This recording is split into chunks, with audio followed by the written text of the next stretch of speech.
சீமானுக்கு வந்து இப்போ தான் திருப்பியும் எடப்பாடி பழனிசாமியை புகழ்ந்து தள்ளியிருக்கிறார். பாவம், அவருக்கு என்ன ஆசை அப்படிங்கிறது தெரியல.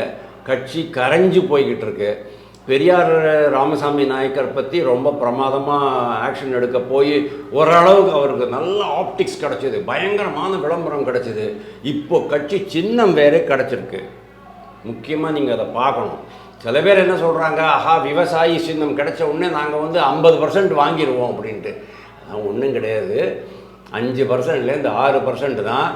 இதுக்கு மேலேயும் அவங்க வந்து ஒரு எம்எல்ஏயாவது வெற்றி பெற செய்து, ஒரு வேட்பாளரையாவது வெற்றி பெற செய்து எம்எல்ஏவாக்கி உள்ள அனுப்பலை அப்படின்னு சொன்னால் கட்சி காணாமல் போயிடும் அப்படிங்கிற அந்த ஒரு அபாயமான கட்டத்தில் அவங்க இருக்கிறாங்க. அதனால அவங்க இப்போ டெசிஷன் எடுக்கலைனாலும் இதே டெசிஷனை அவங்க நவம்பர், டிசம்பர், ஜனவரி மாதம் எடுப்பாங்க அப்படிங்கிறது உறுதி. கூட்டணிக்கான கூட்டணி டெசிஷன் எடுப்பாங்க. அது மோஸ்ட் ப்ராபபிளி எடப்பாடி பழனிசாமியோட தான் அவங்க இருப்பாங்க.